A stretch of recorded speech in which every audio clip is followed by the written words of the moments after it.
রাজ্যে দ্বিতীয় দফায় প্রার্থী তালিকা ঘোষণা করলো কংগ্রেস। এই তালিকায় 25 জন প্রার্থীর নাম ঘোষণা করা হয়েছে। উজ্জ্বল রায় প্রতিনিধি আমাদের সঙ্গে এই মুহূর্তে টেলিফোনে রয়েছেন। উজ্জ্বল, কি খবর রয়েছে বিষয়? 11 জন প্রার্থী তালিকা ঘোষণা হয়েছে, আজকে 25 জন।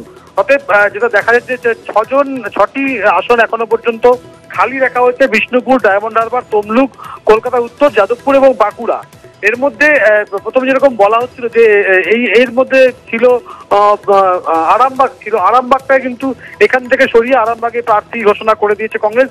এবং যেরকম ভাবে বলা হচ্ছিল যে 5-এর বেশি এখানে ঘোষণা করা হতে পারে, সেখানে 5 জন, এখন 6টা আসন কিন্তু এখনো পর্যন্ত যা দেখা যাচ্ছে খালি রাখা হয়েছে।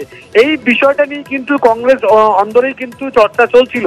তার কারণ জোট বার্তা দিতে প্রথমে 4টি এবং পরে 2টি আসনে ছেড়ে দিয়েছিল, সিপিএম এর পক্ষ থেকে ছাড়া হয়েছিল। এবং তাদের বক্তব্য ছিল যে বহরমপুর আসন অধীর চৌধুরীর বিরুদ্ধে প্রার্থী দেওয়া হবে না, এবং একই সঙ্গে তারা বলেছিল যে আরো একটি আসন কলকাতা উত্তরে এক্ষুনি প্রার্থী দেওয়া হবে না। অর্থাৎ এই 2টি আসন কিন্তু এখনো পর্যন্ত খালি রাখা হয়েছে। তবে কংগ্রেসের তরফ থেকে যে 5টি আসন ছাড়া হয়েছে সেগুলো কিন্তু উল্লেখযোগ্য ছিল না। সেক্ষেত্রে কংগ্রেসের তরফ থেকেও কিন্তু একটা চর্চা চলছিল যে কোন আসন ছাড়া যায়। সেক্ষেত্রে যাদবপুর আসনটি ছাড়া হলো, বিকাশ রঞ্জন ভট্টাচার্যের জন্য সেই আসনটি ছাড়া হলো, এবং অমিয় পাত্র বাঁকুড়া সেই আসনটিকেও কিন্তু ছাড়া হলো। এখনো পর্যন্ত যা দেখা যাচ্ছে মোট 6টি আসন খালি রাখা হয়েছে। এবং এই জায়গায় দাঁড়িয়ে কিন্তু আজকে বাকি আসনে প্রার্থী দেওয়া হবে কিনা, অর্থাৎ এখনই বাকি আসনে প্রার্থী দেওয়া হলো না।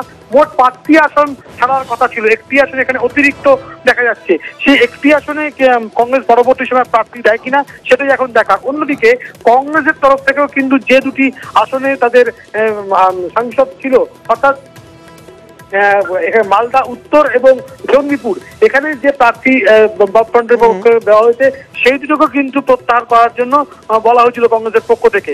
কিন্তু বামফ্রন্টের বক্তব্য ছিল যে যদি রায়গঞ্জ এবং মুর্শিদাবাদ থেকে প্রার্থী প্রত্যাহার করা হয় তাহলে কিন্তু ওই 2টি আসন থেকে প্রার্থী প্রত্যাহার করা হবে। কংগ্রেসের সঙ্গে কিন্তু এই নিয়ে কিন্তু দড়ি টানাটানি চলছিল বেশ কিছুদিন ধরেই। কিন্তু এখন যাদবপুর এবং বাঁকুড়া ছাড়ার পরে সেখানে বামেরা কি করে সেটাই কিন্তু এখন দেখা। ধন্যবাদ উজ্জ্বল।